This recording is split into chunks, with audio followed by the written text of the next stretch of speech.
ಎಲ್ರಿಗೂ ನಮಸ್ಕಾರ. ನಾನಿವತ್ತು ನಿಮ್ಮ ಹತ್ರ ಶೇರ್ ಮಾಡ್ತಾ ಇರೋಂಥ ವಿಡಿಯೋ ಹುಣಸೆ ರಸ. ಇದು ತುಂಬ ಟೇಸ್ಟಿಯಾಗಿರುತ್ತೆ, ಚೆನ್ನಾಗಿರುತ್ತೆ, ಖಾರ ಖಾರ ಬಾಯಿಗೆ ಎಲ್ಲನೂ ಹುಳಿ ಹುಳಿ ತುಂಬ ಟೇಸ್ಟಿ ಅನಿಸುತ್ತೆ. ನಾನು ಸ್ವಲ್ಪ ಫಸ್ಟ್ ಜೀರಿಗೆ ಮತ್ತು ಕರಿಬೇವು, ಮೆಣಸು, ಮೆಂತ್ಯ ಹಾಕಿ ಚೆನ್ನಾಗಿ ಹುರ್ಕೊಂಡು ಆದಮೇಲೆ ಕುಟಾಣಿಕೆಯಲ್ಲಿ ಚಿಕ್ಕದಾಗಿ ಕುಟ್ಕೊಂಡಿದ್ದೆ. ಆದಮೇಲೆ ಒಗ್ಗರಣೆಗೆ ಆಯಿಲು, ಜೀರಿಗೆ, ಸಾಸಿವೆ, ಬೆಳ್ಳುಳ್ಳಿ, ಕರಿಬೇವು ಹಾಕಿ ಚೆನ್ನಾಗಿ ಫ್ರೈ ಮಾಡಿ ಆದಮೇಲೆ ಒಂದು ಟೊಮೆಟೊ ತೊಗೊಂಡು ಹಾಕಿದ್ದೆ. ಅದು ಚೆನ್ನಾಗಿ ಕಿವುಚ್ಕೋಬೇಕು, ಇಲ್ಲಾಂದರೆ ಹಾಗೇನೂ ಹಾಕ್ಬೋದು. ಕಟ್ ಮಾಡಿ ಕಿವುಚ್ಕೊಂಡ್ರೆ ತುಂಬ ಟೇಸ್ಟಿ ಆಗುತ್ತೆ.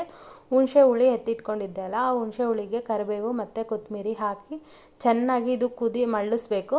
ಆದಮೇಲೆ ಸ್ವಲ್ಪ ಉಪ್ಪು, ರುಚಿಗೆ ತగ్గಷ್ಟು ಎಷ್ಟು ಉಪ್ಪು ಬೇಕೋ ಅಷ್ಟು. ನಮ್ಮಮ್ಮ ನೈಟ್ ಟೈಮಲ್ಲಿ ಈ ಥರ ರಸ ಅನ್ನ ಮಾಡ್ತಾಯಿದ್ರು. ಯಾವಾಗಾದರೂ ಆಚೆ ಹೋಗಿ ಬಂದಿರ್ತೀವಲ್ಲ, ತುಂಬ ಬೇಗ ಇನ್ಸ್ಟೆಂಟಾಗಿ ತುಂಬ ಅಂದರೆ ತುಂಬ ಟೇಸ್ಟಿಯಾಗಿರುತ್ತೆ. ಮನ್ವಿಗೆ ಊಟ ಇದೆ ಕೊಟ್ಟಿದ್ದು, ಅನ್ನ ರಸ ಬಿಸಿ ಬಿಸಿಯಾಗಿ. ಈ ವಿಡಿಯೋ ಇಷ್ಟವಾದಲ್ಲಿ ಲೈಕ್, ಶೇರ್, ಕಾಮೆಂಟ್ ಮಾಡಿ. ಅದೇ ರೀತಿ ಸಬ್ಸ್ಕ್ರೈಬ್ ಮಾಡ್ಕೊಂಡು ನೋಡಿ ನನ್ನ ಚಾನಲ್.